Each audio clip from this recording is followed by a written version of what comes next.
Today we're going to talk about Marilyn Manson, Slipknot, Deftones, Unearth, Exodus, Killswitch Engage, Slayer, and how Dillinger's escape plan broke my heart.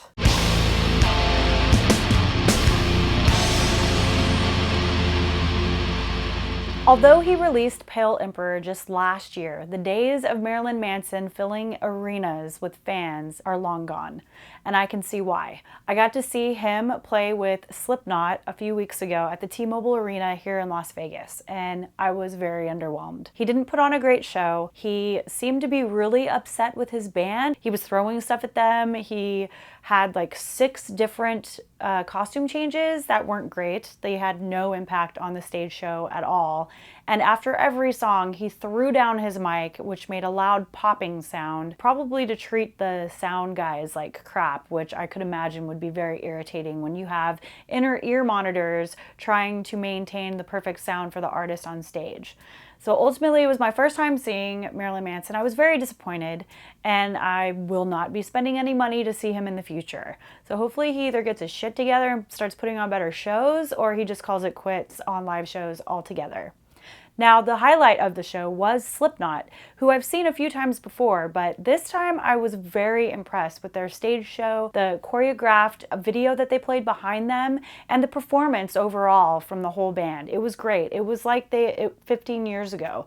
It wasn't at all like they were getting older or at all like Corey had actually broke his neck and was wearing a neck brace. Right after the show, I heard that Iowa had turned 15 years old, and Iowa is one of my favorite Slipknot records, and I heard that they were going to be putting on a show where they're going to play Iowa in its entirety, and I would really love to be there, but I'm sure it's happening somewhere on the East Coast, probably in Iowa where they're from. Overall, Slipknot did great. I was really happy to see them put on a great show. The last couple shows I had seen them weren't the best, but this one was definitely a highlight for me. So a few weeks ago, I got to hang out with some friends at the Deftones show here in Las Vegas at The Joint. And I've actually seen the Deftones probably 10 to 11 times now. I'm a huge Deftones fan. My band, originally being from Sacramento, got to run in the same circles as them and got to hang out with some of their friends who we became friends with. Ultimately, the musicians that I hung out with all had the same sentiment about the opening bands.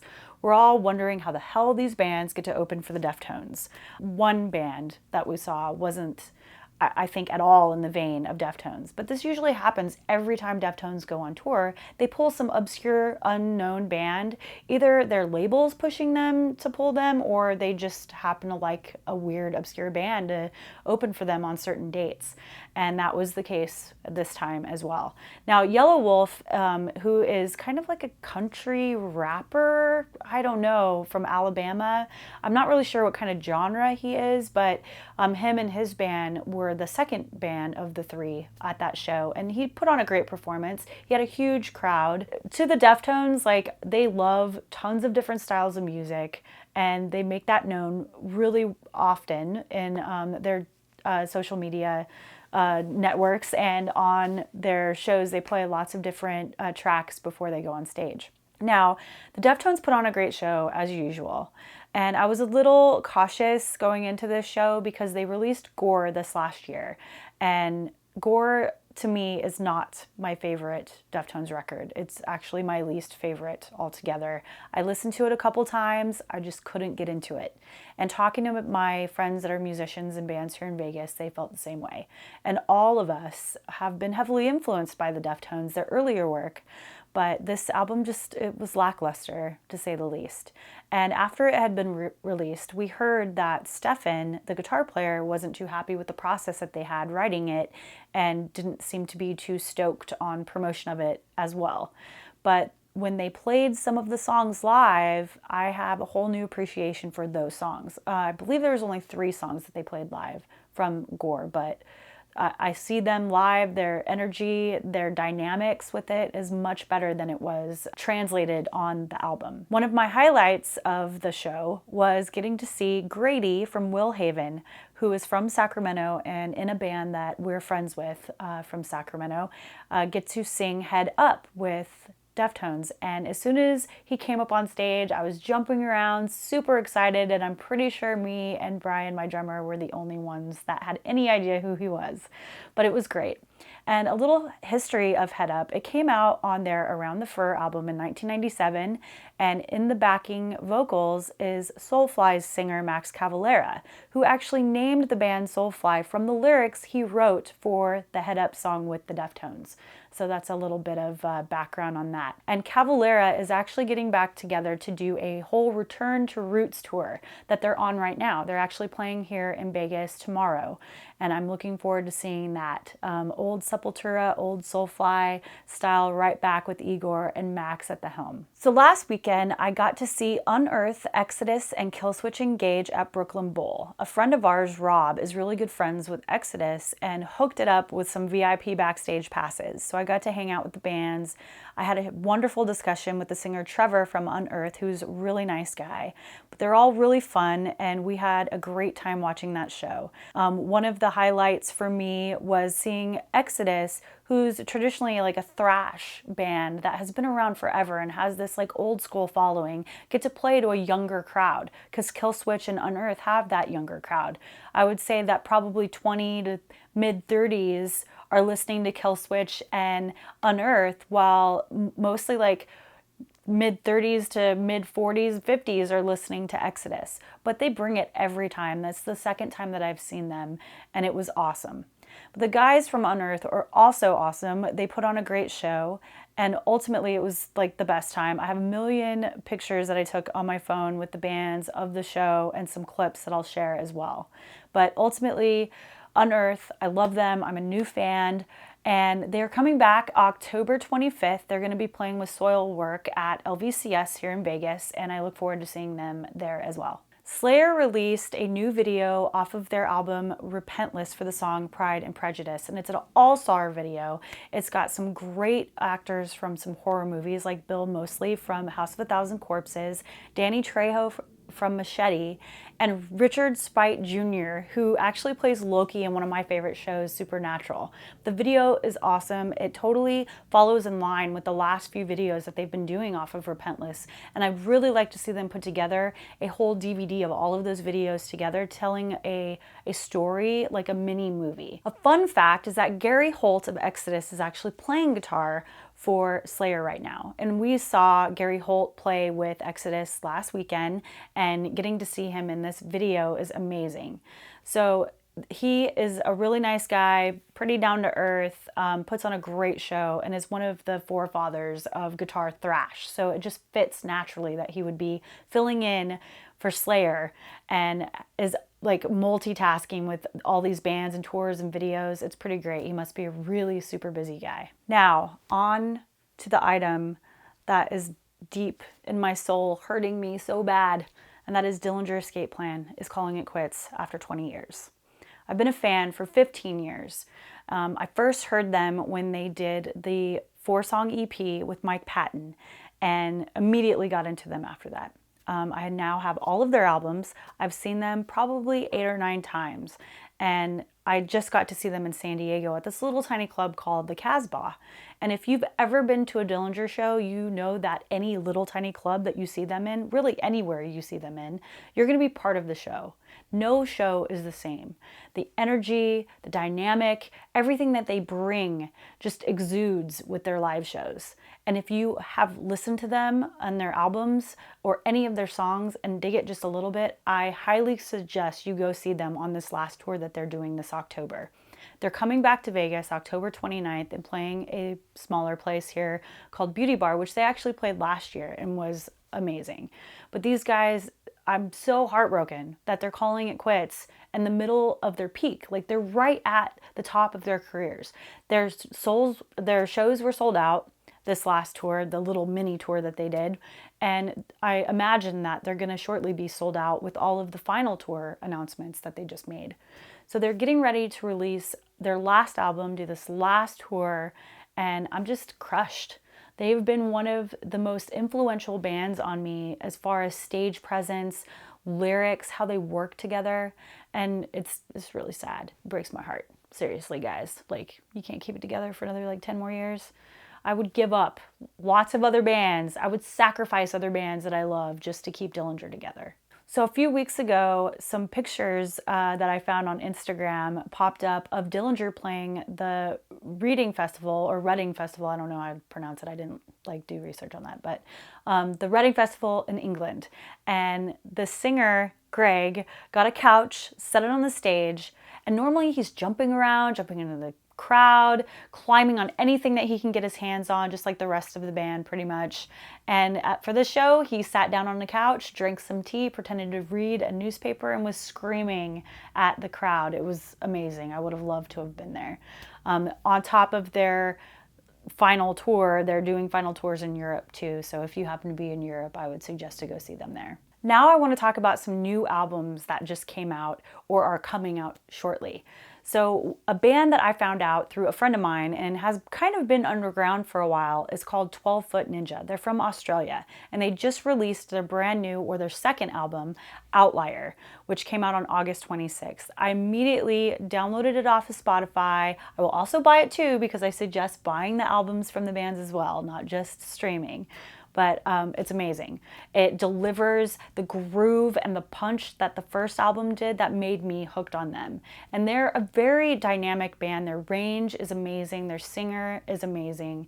And their videos are hilarious. They actually just released a video for the song called The Sound of One Hand Killing, or One Hand Killing, but it's great. It's hilarious. They dress up and they kind of make fun of themselves, which is awesome. Any band that is in the scene and is doing well should be making fun of themselves on top of making really great music. Another album that just came out on September 9th is Norma Jean's Polar Similar. Now, I had thought Norma Jean had broken up and wasn't together anymore and wasn't putting out any new music. Well, I was very wrong, and I'm glad, because I love Norma Jean.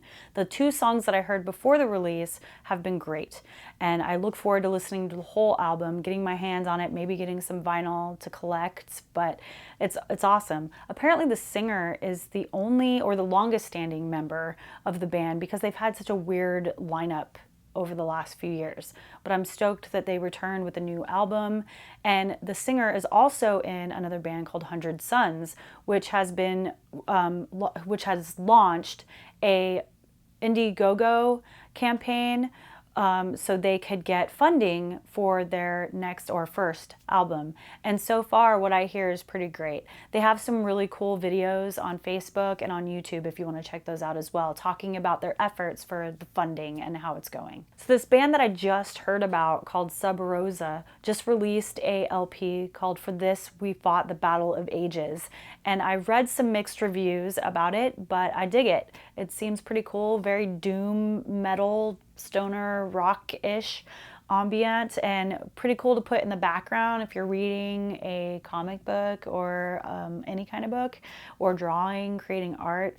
It's pretty dynamic in some spots and kind of slow in other spots, but that's kind of how doom metal is.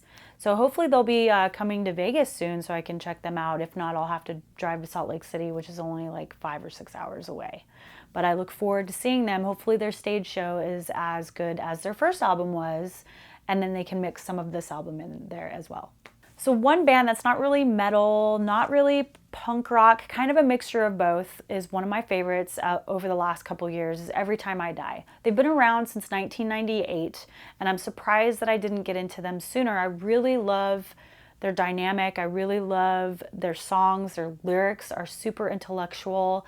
I watched a bunch of interviews with them, and the singer and guitar player are brothers, and they actually have like this really great repertoire with their fans and with the interviews that they conduct. So it's made me like them even more.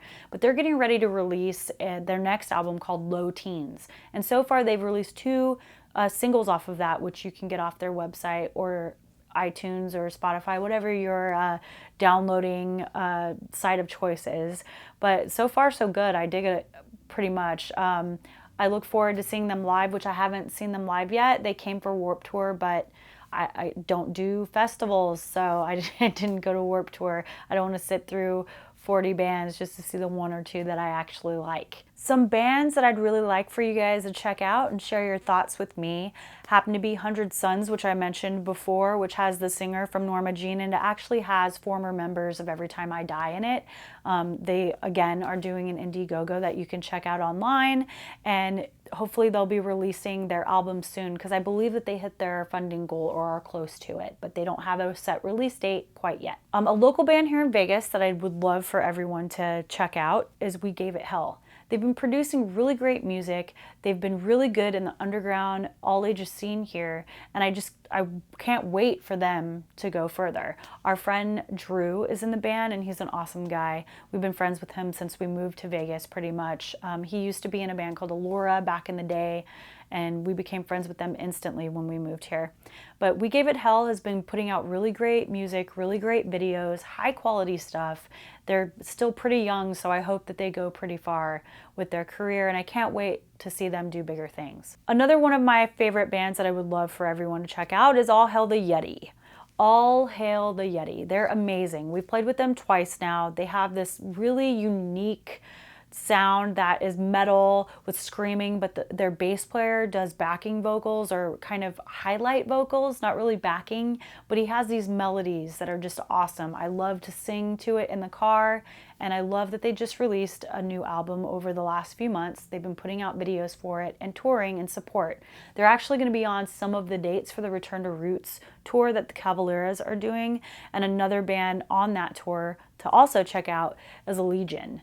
We've seen them play a few times. We actually got to play with them a while ago, and they're great too. All right, some shows to check out in Vegas. The Life is Shit Festival is coming to Dive Bar. It actually is a playoff of the Life is Beautiful festival that comes, and I'd much rather go to a festival at a dive bar than go stand outside in the Vegas heat for $200 tickets to see maybe 2 or 3 bands out of like 60 that I like, but that's just me. Another show to check out, I mentioned before, Unearth is coming with Soilwork October 25th to LVCS. I will be there, so make sure that you are there too. There hasn't been any official announcements on the LVCS page that I've seen quite yet, but I did find the info on the Unearth ticket site, so I will share that in the comments below. All right, thank you for watching Domestic Rockstar. I hope that you enjoyed the show. We will be sharing videos on independent music, reviews of shows, unsigned artists. I'm gonna have some friends on to talk about the state of being a musician nowadays. Send me some messages on what you would like to talk about. Maybe I could get you to come sit on the couch with me and have some fun. But thank you for watching, and later.